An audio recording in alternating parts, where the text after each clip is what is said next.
Sir, ഇപ്പോൾ Israel ഇന്നലെ കൃത്യമായ നിലപാട് പറഞ്ഞു. ഇനി ഒരു വിശാല ഇസ്രായേൽ, പലസ്തീനെ കുറിച്ച് ചിന്തിക്കേ വേണ്ട, അതും പറഞ്ഞുകൊണ്ട് ഒരു രാജ്യങ്ങൾ ഇങ്ങോട്ട് വരണ്ട, അങ്ങനെ വരുന്ന രാജ്യങ്ങൾക്കെതിരെ കർശനമായ നടപടി ഞങ്ങളുടെ ഭാഗത്ത് നിന്ന് എന്ത് ചെയ്യാൻ പറ്റുമോ അത് ഞങ്ങൾ ചെയ്തിരിക്കും, പലസ്തീൻ ഇനി വേണ്ട എന്നൊരു നിലപാട് കൃത്യമായി തന്നെ പറഞ്ഞു.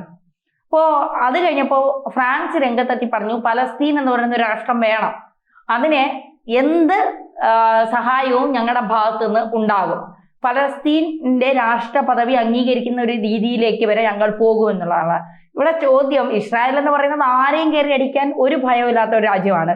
ഖത്തറിനെ അടിച്ചപ്പോൾ തന്നെ നമുക്ക് മനസ്സിലായി, അറബികളെ ഒരുമിച്ച് നിന്നപ്പോൾ പോലും ഭയന്നു പോയി ഇസ്രായേലിനെ കണ്ടിട്ട്. അപ്പോ ഈ ഫ്രാൻസിനെ കയറി ഇസ്രായേൽ അടിക്കാൻ വല്ല സാധ്യതയുണ്ടോ? വേണ്ടി വന്ന് അടിക്കും. കാരണം പണ്ട് ശിവജി ഉണ്ടല്ലോ, നമ്മുടെ ശിവജി ആണെന്നല്ലോ ഏറ്റവും വലിയ ധീര രാജ. അദ്ദേഹം പറഞ്ഞ ഒരു കാര്യം നമ്മൾ പുള്ളി പറഞ്ഞിട്ടുണ്ട്, മരിക്കുമെന്ന് കണ്ട് യുദ്ധം ചെയ്യാം. അപ്പോൾ ധന്യ മരിക്കുമെന്ന് കണ്ട് യുദ്ധം ചെയ്യുമ്പോൾ പിന്നെ ധന്യക്ക് പേടിക്കാനൊന്നുമില്ല. ഞാൻ ഏറ്റവും അവസാനം സംഭവിക്കുന്നതാണല്ലോ മരണം. അപ്പോൾ മരിക്കുമെന്ന് കണ്ടല്ലേ മരണം ഉറപ്പിച്ച് യുദ്ധം ചെയ്യും. അപ്പോൾ പിന്നെ നമ്മൾ ജയിച്ചോളൂ എന്ന് പറഞ്ഞ പോലെ ഇസ്രായേലിൻ്റെ അവസ്ഥ. ഇവർക്ക് അവിടെ നിന്ന് രാജ്യമുണ്ട്, സംവിധാനമുണ്ട്, അല്ലെങ്കിൽ മറ്റ് എല്ലാ കാര്യങ്ങളും ഉണ്ട്, ആരെയും പേടിക്കണ്ട, അല്ലെങ്കിൽ പേടിക്കേണ്ടെന്നല്ല, ഇവർക്ക് ലോകം മൊത്തം എതിരായിട്ട് നിൽക്കില്ല, അവർക്ക് അവിടെ നിലനിൽപ്പിനെ ബാധിച്ചല്ലേ. ഇവർക്ക് പാലസ്തീൻ വേണമെന്ന് പറയാം. പാലസ്തീൻ വേണമെന്ന് പറയുമ്പോൾ നമ്മളും അല്ലെങ്കിൽ പാലസ്തീൻ എന്ന് പറയുന്ന ഒരു സമാധാനപരമായിട്ടുള്ള ഒരു രാജ്യം അല്ലെങ്കിൽ അതിർത്തിയും ഒക്കെ ഉണ്ടാകട്ടെ എന്ന് വിചാരിക്കുന്നത്. ഇതൊക്കെ നേരത്തെ യുവമാരല്ലേ പൊളിച്ചത്? ആരെ? ഈ അറബ് രാജ്യങ്ങളല്ലേ ഈ സംവിധാനം പൊളിച്ചത്. പൊളിച്ചിട്ട് ഇപ്പൊ പൊളിച്ചു കഴിഞ്ഞിട്ട് പൊളിച്ചത് എന്തിനാ? ഇസ്രായേലിനെ പണിയാൻ ഒക്കത്തില്ല, അവർക്ക് നിലനിന്നല്ലേ ഒക്കുമെന്ന് കണ്ടുകൊണ്ട് അവർ നിലനിന്നപ്പോൾ ഇപ്പം രാജ്യം വേണം, പാലസ്തീൻ രാജ്യം വേണം. അപ്പം ഇസ്രായേൽ എന്ന് പറഞ്ഞാൽ ഇതിനകത്ത് നമ്മൾ മനസ്സിലാക്കേണ്ടത്, ഇസ്രായേലിന് പാലസ്തീൻ എന്ന് പറയുന്ന ഒരു രാജ്യം വരുന്നതിനകത്തുള്ള പ്രശ്നമല്ല. നമ്മൾ പൊതുവെ മനസ്സിലാക്കേണ്ട ഒരു കാര്യം തന്നെയാണ്, ഈ പാലസ്തീൻ എന്ന് പറയുന്ന രാജ്യം സൈന്യം ഉണ്ടോ അവിടെ? ഇല്ല. ഇത് ഈ രാജ്യത്തിന്റെ മുമ്പില് ഇതാ പാലസ്തീൻ എന്ന് പറഞ്ഞിട്ട് സാധനം കാണിക്കുക, എന്നിട്ട് പുറേ മൊത്തം ഹമാസാ. നിങ്ങൾക്കറിയാം, കുഞ്ഞുങ്ങളെ തോളയിലെടുത്ത് വെച്ചുകൊണ്ടിരിക്കുന്ന അമ്മമാരുടെ കയ്യിൽ തോക്ക. വീട്ടിൽ അവിടെ ജനിക്കുന്ന പിള്ളേരെ ഇവന്മാരെ പറക്കൊണ്ട് പോവുക.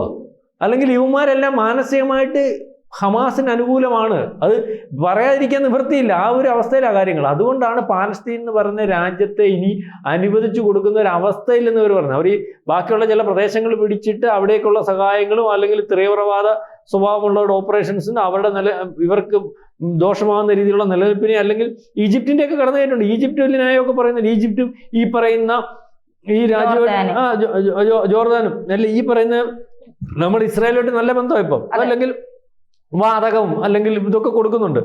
ഇപ്പൊ എന്തിനാ പട്ടാളത്തെ ഇറക്കി അവിടെ നിർത്തിയേക്കുന്നത്? ഈ നെതന്യാഹു പറഞ്ഞിട്ടുണ്ട് അമേരിക്കയായിട്ട് ബന്ധപ്പെട്ടിട്ട് പട്ടാളത്തെ പിൻവലിക്കാൻ. എന്തിനാണെന്നറിയോ? ഗാസ എന്നുള്ളവർ അങ്ങോട്ട് കയറണ്ട. മുസ്ലിങ്ങളോട് വലിയ സ്നേഹമാണ്. സൗദി അറേബ്യ പറഞ്ഞു അവിടെ ഒക്കത്തില്ലെന്ന് പറഞ്ഞു. ഈജിപ്റ്റ് പറഞ്ഞു അവിടെ ഒമരെ പട്ടാളത്തെ ഇറക്കിയത് അങ്ങോട്ട് കയറ്റിവിടാൻ പറ്റത്തില്ലെന്ന്. ആർക്കും ഇവരെ വേണ്ട, വലിയ സ്നേഹവുമാണ്. ആരും 5 പൈസ കൊടുക്കത്തുമില്ല, വലിയ സ്നേഹവുമാണ്. ഈ പറയുന്ന രണ്ട് ന്യായം പറയുമ്പോൾ ഐക്യരാഷ്ട്രസഭ എവിടെയെങ്കിലും പൈസ വിരിച്ചിട്ടോ ഉള്ള അവിടുത്തെ പിള്ളേർക്ക് കുഞ്ഞുങ്ങൾക്ക് കാശ് കൊടുക്കണം. ഞാൻ പറഞ്ഞോട്ടെ, കഴിഞ്ഞ പ്രാവശ്യം 2 പ്രാവശ്യം നമ്മൾ ഈ പറഞ്ഞ വെടിനിർത്തൽ നമ്മൾ കണ്ടായിരുന്നല്ലോ. അതിൻ്റെ ഈ ടി വിക്കകത്തോടൊക്കെ അതിൻ്റെ ഒരു ഹമാസ് ഇല്ലെന്നാണ് പറഞ്ഞത്. ബന്ദികളെ കൊണ്ടുവരുമ്പോൾ ഹമാസ് വന്ന വരവ് കണ്ടായിരുന്നു. ഹമാസിന് മുദ്രാവാക്യം വിളിച്ചോണ്ട് 2 സൈഡ് ആള് നിന്ന് കണ്ടായിരുന്നു. അപ്പം ആ പാലസ്തീൻ എന്ന് പറഞ്ഞാൽ ഓരോ ദിവസവും എവിടുന്നാന്ന് പറയത്തില്ല, പുഴു ഞവിക്കുന്ന പോലെ ഹമാസ് ഇറങ്ങി വരിക. പാലസ്തീന്റെ സഹായമില്ലാതെ അല്ലെങ്കിൽ പാലസ്തീൻ അവരുടെ നിയന്ത്രണത്തിലല്ലാതെ ഈ പറയുന്ന ഹമാസ് ഉണ്ടാവും. ഇതിനകത്ത് നമ്മൾ വിചാരിക്കുന്നത് ഒരു 10% ആൾക്കാർ മാത്രം കാണും അവരുടെ ഭാഗമായിട്ടിരിക്കുന്നത്. ബാക്കി എല്ലാവരും ഈ താല്പര്യമുള്ളവർ തന്നെയാണ്. മനസ്സിലാവുന്നുണ്ടോ? അതായത് ഈ പറയുന്ന നമ്മുടെ ഇസ്രായേലിനെ തീർക്കണം, അല്ലെങ്കിൽ അത്തരത്തിൽ രാജ്യം വേണ്ട എന്നുള്ള താല്പര്യത്തിൽ നിൽക്കുന്നുണ്ട് അവർ തന്നെയാണ്. അത് അവൾ വളരെ കൃത്യമായിട്ട് അവർക്കറിയാം. ഈ 1000 പേരെ കൊല്ലുന്ന ഒക്ടോബർ 7 നടന്നൊരു ഓപ്പറേഷന് മുമ്പ് വിസ കൊടുത്തിട്ട് ഇവിടുന്ന് ഈ നമ്മുടെ ഇസ്രായേലിലേക്ക് പാലസ്തീൻ ആളിനെ കയറ്റി അവിടെ ജോലിക്ക് വിടുമായിരുന്നു. ഡെയിലി വിസ കൊടുക്കും ഇവിടുത്തെ കൂട്ട്.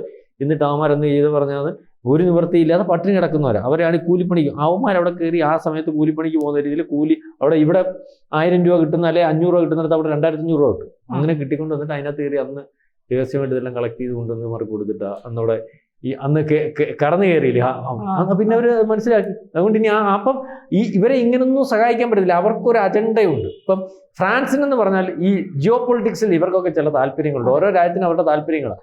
അപ്പം GCC രാജ്യങ്ങളുമായിട്ടൊക്കെ ഇവർക്ക് ചില ബിസിനസ്സും കാര്യങ്ങളും അല്ലെങ്കിൽ ബന്ധപ്പെട്ട് പെട്രോളിയോ മറ്റ് കയറ്റുമതി ഇറക്കുമതി ഇങ്ങനെയൊക്കെയുള്ളത്. അപ്പം അവരുടെ ചില താല്പര്യങ്ങൾക്കനുസരിച്ച് സംസാരിക്കുന്നു. ഫ്രാൻസിന് ഈ ജോർദാൻ ഉണ്ടല്ലോ, ഹിസ്ബുള്ള, അവരുടെ താല്പര്യമുണ്ട്. അവിടുത്തെ ആ ഭരണം നിലനിർത്തുന്ന ചില ബിസിനസ്സുകളും കാര്യങ്ങളും ഒക്കെ അന്നോട്ട് യുദ്ധത്തിനെതിരാണല്ലോ. ഈ ഹിസ്ബുള്ള അടിച്ച സമയത്തെല്ലാം ഫ്രാൻസ് ഇറങ്ങിയൊക്കെ എന്നൊക്കെ പറയുന്നുണ്ടായിരുന്നു.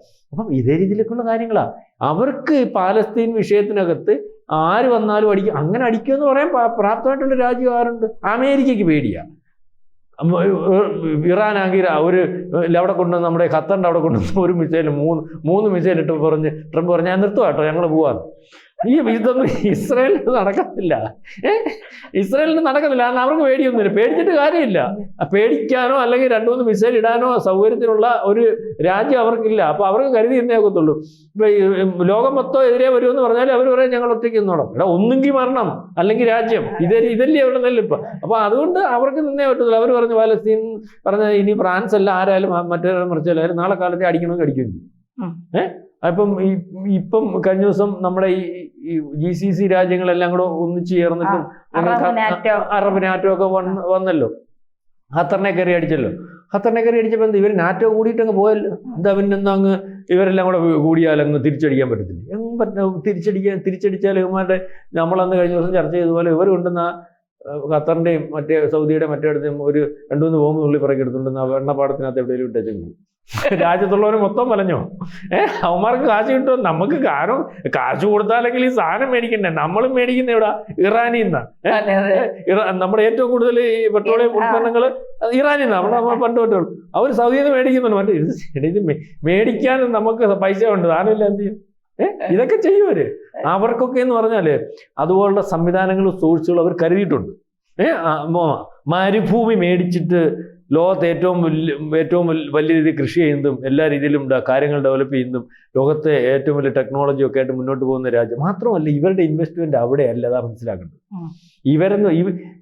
തന്നെ നമ്മളെന്താ മനസ്സിലാക്കുക, ഇത്രയുള്ള രാജ്യം അവിടെ ഈ പറയുന്ന മാനുഫാക്ചറിങ് ഈ പറയുന്ന കാര്യങ്ങളൊന്നുമില്ല. പിന്നെ കൃഷിയും മറ്റ് ഒക്കെ ഉണ്ടെങ്കിലും പിന്നെ ഈ രാജ്യം അങ്ങനെ എന്നും യുദ്ധം ചെയ്യുന്നു. ഇവിടുന്ന് കാശ് നമ്മളെന്താ മനസ്സിലാക്കാത്തത്?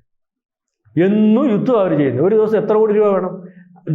നോർമൽ ഡേ, അതായത് ഒരു യുദ്ധം ഇല്ലാത്ത സമയത്ത് ഈ ഹൂത്തി ഹമാസും ഈ ഹിസ്ബുള്ള എല്ലാവരും ഒക്കുന്ന രാവിലെ അവിടെ ഇരുന്നിട്ട് അവർക്ക് പണി എന്തോന്നറിയാം, ഇറാൻ ഈ സാധനം എല്ലാം കൊടുത്തിട്ടുണ്ടല്ലോ, രാവിലെ തൊടുത്ത് വിട്ടുകൊടുക്കുക.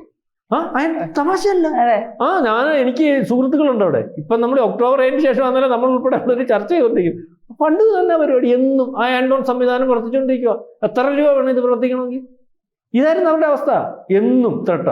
എന്നിട്ട് ഇത് കൃത്യമായിട്ടുള്ള ഒരു അടി വരാത്തതുകൊണ്ട് അവർ അന്ന് യുദ്ധത്തിന് അവിടെ കയറി അത്രയും പേരെ കൊന്നു കഴിഞ്ഞപ്പോഴേ ഒരു വ്യാപകമായിട്ട് ഈ യുദ്ധത്തിലേക്ക് പോയത്. അപ്പം അവർക്ക് നിലനിൽപ്പിന്റെ ഭാഗമായ വിഷയമാണ്. അപ്പം യുദ്ധം ഇല്ലാതെ അല്ലെങ്കിൽ യുദ്ധം ഒന്നും നിൽക്കാൻ പറ്റത്തില്ല. അപ്പം അതുകൊണ്ട് ഫ്രാൻസ് പറഞ്ഞാലും ഇയാൾ അംഗീകരിച്ചു. ഇയാൾ പാലസ്തീൻ ഉണ്ടോ? ഉണ്ടോ? ഉണ്ടെങ്കിൽ ഉണ്ട്, ഇല്ലെങ്കിൽ ഇല്ല. നമ്മളിപ്പോൾ ദൈവം ഉണ്ടോ? എനിക്ക് വിശ്വാസം ഉണ്ട്. ഇല്ല. വേറെ ആൾ പറയാം ഇല്ല എന്നാ ഇല്ല. പാലസ്തീൻ രാജ്യം ഉണ്ടോ? കുറെ പേര് അംഗീകരിക്കുന്നുണ്ട്, കുറെ പേര് അംഗീകരിക്കുന്നില്ല. ഒരു കാരണവശാലും ഞങ്ങൾ അംഗീകരിക്കുന്നില്ലെന്ന് ആര് പറഞ്ഞു? നെതന്യാഹു പറഞ്ഞിട്ടുണ്ട്. അപ്പൊ അതിപ്പം അങ്ങനെ കാലങ്ങളായിട്ട് മുന്നോട്ട് പോകുന്നതാണ്. അതിപ്പോ അങ്ങനെ തന്നെ മുന്നോട്ട് പോകും. അപ്പൊ ആരംഗീകരിച്ചാലും ഇല്ലെങ്കിലും ആര് കൂടെ നിന്നാലും ഇല്ലെങ്കിലും നമുക്ക് ജീവിക്കേണ്ടതെന്ന് ചില ആൾക്കാർ പറയത്തില്ലേ എന്ന് പറഞ്ഞാൽ ഇസ്രായേലിന്റെ അവസ്ഥ. അവർക്ക് ജീവിച്ചു വെക്കും. ഞാൻ മുമ്പേ പറഞ്ഞു വന്നതുപോലെ അവരെ തോപ്പിക്കാനും അല്ലെങ്കിൽ അവരെ ഇല്ലായ്മ ചെയ്യാനും പറ്റത്തില്ല. പറ്റണമായിരുന്നു നൂറ്റാണ്ടുകൾക്ക് മുമ്പേ പറ്റണമായിരുന്നു. മാത്രമല്ല ലോകത്തെ നിയന്ത്രിക്കുന്ന ജൂതന്മാർ തന്നെ. അത് അറിയാമേതുണ്ട്. ഇവരിയായിരിക്കും ഇവിടെ കിടക്കുന്ന ജൂതന് നെതന്യാഹു എന്ന് പറയുന്ന ആളും പിന്നെ കുറെ നമ്മൾ ഈ ലോകത്തിന്റെ സമ്പദ് വ്യവസ്ഥ മൊത്തം ഓരോ രാജ്യത്തിലുമാരുണ്ട്. അത് അറിയത്തില്ല. വേറെ പല പേരുകളിലും വേറെ പല രീതികളും. അത് ചെതറിച്ച സമയത്ത് ഈ ഒരു പല കൊല്ലാതിരിക്കാൻ വേണ്ടി അല്ലെങ്കിൽ രക്ഷപ്പെടാൻ വേണ്ടി പല പേരുകൾ സ്വീകരിച്ചിട്ടുണ്ട്. പിന്നെ അവർ വീണ്ടും തിരിച്ചതേ അവസ്ഥയെ വന്നിട്ടില്ല. പക്ഷെ ഇവർക്ക് മൊത്തം അറിയാം, പരസ്പരം അറിയുകയും ചെയ്യും.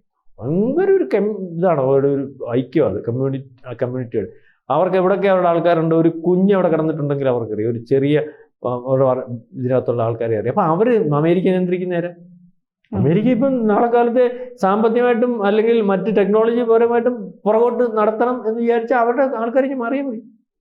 ആരുടെ ഈ പറയുന്ന വലിയ വ്യവസായങ്ങളും വലിയ ബിസിനസ്സും മൊത്തം ജൂതന്മാരുടെ. റഷ്യയിലാരും എത്ര മന്ത്രിമാരുണ്ടെന്നറിയാം. ജൂതനല്ലേ അമ്മയല്ലേ ഇയാളുടെ അമ്മ റഷ്യൻ പ്രസിഡന്റ്. ഈ പൊട്ടനാന്നേലും സെലൻസ്കി ആരായാലും ജൂതന. യേശു ക്രിസ്തു ആരാ? ജൂതന. കാർൽ മാർക്സ് ആരാ? ജൂതന. അതറിയത് ദൈവം ജൂതന, ദൈവം ഇല്ലെന്ന് പറഞ്ഞവരും ജൂതന. അപ്പൊ ഇത് പരിശോധിക്കുമ്പം നോബൽ സമ്മാനം കിട്ടിയ ഇവിടെ ലിസ്റ്റ് എടുത്ത് വെച്ചോ, 100 പേർക്ക് കിട്ടിയിട്ടുണ്ടെങ്കിൽ 75 പേര് പോരാ, അത് 80 പേര്. അപ്പൊ ഇത് മൊത്തം മേഖലയിൽ അവരായിരുന്നു. അപ്പോൾ ലോകത്തിന് ജിയോ പൊളിറ്റിക്സിൽ ലോകത്തെ നിയന്ത്രിക്കുന്നതിനകത്ത് അവർക്ക് വലിയ കൈയുണ്ട്. നമ്മൾ വിചാരിക്കുന്ന പോലെ ഇവർക്കൊരു ആവശ്യം വന്നാൽ ഫണ്ട് വരുന്നതിനൊക്കെ ഒരു നിവൃത്തിയില്ല. എവിടുന്ന് വരുന്നു, എങ്ങനെ വരുന്നു ഒത്തുന്നത്. ഇത്രയും ചെറിയൊരു രാജ്യം നോക്കുമ്പോൾ ഒന്നുമില്ല, പക്ഷേ അവർക്ക് എന്നും യുദ്ധം ചെയ്യാൻ കാശുണ്ട്, സംവിധാനമുണ്ട്, ഒന്നിനും ഒരു കുറവുമില്ല. അപ്പം നിസ്സാരമായിട്ട് ആരും കാണണ്ട. അവരായിട്ട് മത്സരിച്ച് മുന്നോട്ട് പോകുന്നത് അപകടം തന്നെയാണ്. പിന്നെ മാത്രമല്ല, അവർക്ക് സ്നേഹം എന്നൊക്കെ പറഞ്ഞ രാജ്യം ഇന്ത്യയായിട്ടൊക്കെ ഉള്ളു കേട്ടോ. എന്തുമായാലും കൂടെ നിൽക്കത്തുള്ളൂ. കാരണം അതിൻ്റെ ഒരു കാര്യം എന്ന് പറഞ്ഞാൽ, ഈ റഷ്യക്കാർക്കും ജൂതന്മാർക്കുള്ളൊരു ഗുണം എന്ന് പറഞ്ഞാൽ അവരുടെ നാശ സമയത്ത്, അവർക്ക് നിലനിൽപ്പില്ലാത്ത സമയത്ത് നമ്മൾ സഹായിച്ചിട്ടുള്ളൂ. അതിൻ്റെ കൂറ് ഭയങ്കരമാണ്. ഈ ചായ്പിൻ്റെ കൂട്ടൊന്നുമില്ല. റഷ്യക്കാരെ പണ്ട് ഇതുപോലെ റഷ്യക്കൊരു നമ്മുടെ പ്രശ്നം വന്നപ്പം ഒന്ന് സംരക്ഷിച്ചത്, ഇതുവരെ അത് ഇവർക്കൊരു നാശം വന്നപ്പം അത് അതിനു വേണ്ടി ഒന്നുമില്ല, വിരള എണ്ണാവുന്ന പേരെ കണ്ട് സംരക്ഷിച്ചുള്ളൂ. ഇപ്പോഴും ആ ഒരു കൂറ് കിടക്കും. അപ്പം തന്നെ ചോദിച്ചതല്ല, ഏത് ഫ്രാൻസ് പറഞ്ഞാലും അവരുടെ നിലപാടിന് പുറത്തു വരുന്നൊരവസ്ഥയില്ല. കഴിഞ്ഞ ദിവസം പറഞ്ഞില്ല, അമേരിക്ക ആയാലും രക്ഷയില്ല, ഞങ്ങളുടെ തീരുമാനം ഞങ്ങൾ എടുത്തോളാം.